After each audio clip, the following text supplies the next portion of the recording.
Bonjour et bienvenue dans cette vidéo. Je suis Cathy du blog maindanslatterre.com, un blog dédié à l'apprentissage de la sculpture de l'argile. Peut-être est-ce la première fois que nous nous rencontrons dans mon atelier, alors je vous souhaite la bienvenue. Et pour vous remercier, je vous offre mon livre « Réussir ma première sculpture facilement ». C'est parfait si vous débutez. Il a déjà aidé de nombreuses personnes à mettre les mains dans la terre. Pour le télécharger, il suffit de cliquer sur le lien qui s'affiche ou celui qui est en dessous dans la description. Alors j'ai remarqué que vous aviez souvent les mêmes problématiques et que vous aider, ça permettait d'aider les autres.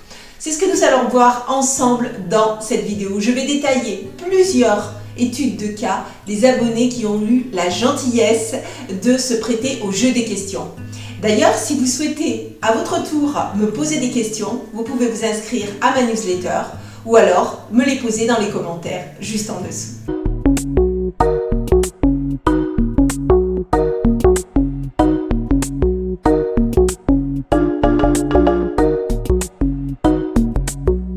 Voici la première question qui concerne Marie-Claude qui a réalisé une magnifique panthère. Vraiment bravo à elle car je trouve le mouvement vraiment réussi. C'est une question qui concerne donc la patine de son œuvre. Je trouve ma patine trop bleue et je l'ai protégée avec une couche de colle à bois. Comment puis-je changer la couleur maintenant? En effet, dans ma formation sur les patines à la cire, je conseille de terminer une sculpture avec un mélange de colle à bois et d'un peu d'eau pour casser la brillance.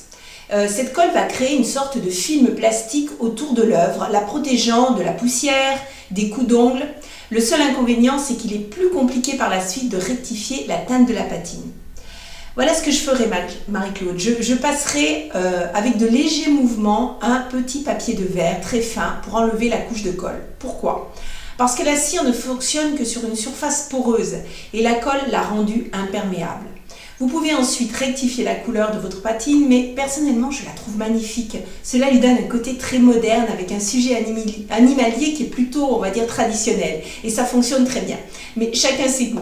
Alors une autre question concernant les patines, c'est celle de Marco. Marco nous a partagé sa sculpture d'une tête d'un chinois, vraiment réussi. J'aime beaucoup le travail de nuance qu'il a su rendre avec les différents pigments. C'est assez bluffant. Qu'en pensez-vous?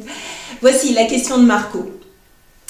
Est-ce que la colle à bois ne va pas faire trop briller ma sculpture? Je comprends votre doute Marco, car effectivement la colle à bois a un aspect plutôt plastique et vous souhaitez garder ce côté brut qui va si bien et qui correspond bien à votre sujet.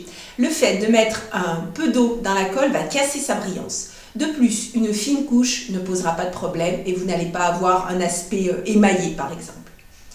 La question suivante est celle de Sophia qui me demande comment faire un bon ponçage.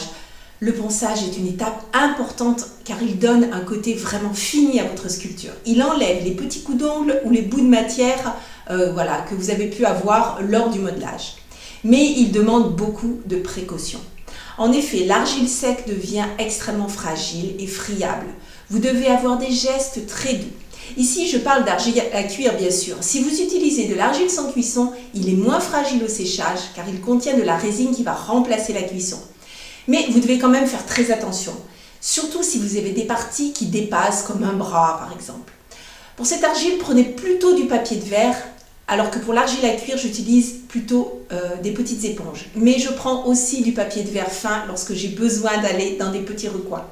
Avant de commencer, Sophia, prenez soin de poser votre œuvre sur un morceau de mousse ou de vieux chiffon pour le protéger. Puis, avec des mouvements légers et circulaires, commencez à poncer. Redoublez de précautions lorsque vous êtes sur certaines parties fines comme les doigts, le visage. C'est à vous de juger si cela suffit. Une terre chamottée, c'est-à-dire avec des petits grains, se poncera plus vite qu'une terre lisse. Sachez vous arrêter au bon moment. Une fois terminé, prenez un pinceau sec et enlevez le surplus de poussière de terre. Nous poursuivons avec la question de Micheline. Comment cuit-on de grandes pièces? Eh bien Micheline, dans un très grand four. Il n'y a pas d'autre solution. Mais il est vrai que souvent, les très grandes œuvres sont réservées au moulage pour être reproduites soit en plâtre, soit mises à la fonderie pour de futurs bronzes. Vous pouvez aussi imaginer cuire votre pièce en plusieurs morceaux et l'assembler par la suite. Maintenant, la question très intéressante de Cathy qui nous vient des États-Unis. C'est ça que j'adore avec mon métier, c'est que je réponds à des questions du monde entier. Peut-on mélanger deux terres différentes? Eh bien, je dirais oui et non, Cathy. En fait, il faut comprendre que chaque type de terre a un pourcentage de rétractation différent qui peut aller jusqu'à 20% avec la porcelaine. Imaginez votre sculpture, vous la mettez dans le four et elle est réduite de 20% à l'ouverture, c'est assez impressionnant. Là, je vous parle de cas extrêmes, mais si vous mélangez deux terres qui ont des taux différents, cela peut créer à nouveau des fissures ou des décollements. Il faut vraiment avoir en tête que lors de la cuisson, il se passe une véritable transformation presque alchimique de la terre. Une cuisson en biscuit approche les 1000 degrés. Je dirais que plus les terres sont mélangées, plus le risque en fait est limité. C'est d'ailleurs certains potiers qui utilisent la terre mêlée et qui font de magnifiques objets avec elle. Alors on continue avec la question de Chantal qui concerne son coût, enfin plutôt le coût de sa sculpture. J'ai un problème pour faire tenir le coût de ma sculpture. Merci Chantal pour votre question qui va aider beaucoup de personnes. En effet, lorsque vous placez une partie plus lourde sur une autre qui est plus fine, la loi de la gravité reprend ses droits. Le plus compliqué avec l'argile, c'est d'optimiser les différentes étapes du séchage. Si votre cou ne tient pas, Chantal, c'est qu'il est trop humide et c'est bien normal puisque vous êtes en train de le modeler. Il lui faut un tuteur. Plantez un pic en bois en traversant jusqu'au cou sur le dessus de la tête le temps que votre argile durcisse et que votre cou soit assez solide pour soutenir la tête. Vous pouvez aussi placer 2 boules d'argile de chaque côté que vous enlèverez par la suite. Nous terminons cette première vidéo d'étude de cas avec la question d'Anne. Comment représenter un mouvement, quel qu'il soit en sculpture, afin qu'elle ait de la vie? Jolie question, Anne. En effet, c'est un sacré challenge de donner l'impression de vie et de mouvement avec une matière aussi lourde que l'argile. Anne a eu la gentillesse de nous partager ses photos et je trouve qu'il y a déjà beaucoup de vie dans son travail. Si vous représentez un corps en mouvement, vous pouvez accentuer encore celui-ci en l'accompagnant par exemple avec vous pouvez faire un drapé et sculpter les plis du tissu dans le mouvement du corps. Cela va donner une illusion comme si le corps bougeait. Si vous faites une sculpture animalière, figez votre sujet dans une position de course ou de marche où ses poils ou ses plumes sont en mouvement. Idem pour un buste, imaginez les cheveux au vent par exemple. Toutes ces astuces vont donner l'illusion de vie et de mouvement à votre œuvre. J'ai passé un excellent moment avec vous dans cette vidéo spéciale étude de cas. J'espère qu'elle va vous aider dans vos futures créations. N'oubliez pas de me poser vos questions en commentaire ou en vous inscrivant à ma newsletter.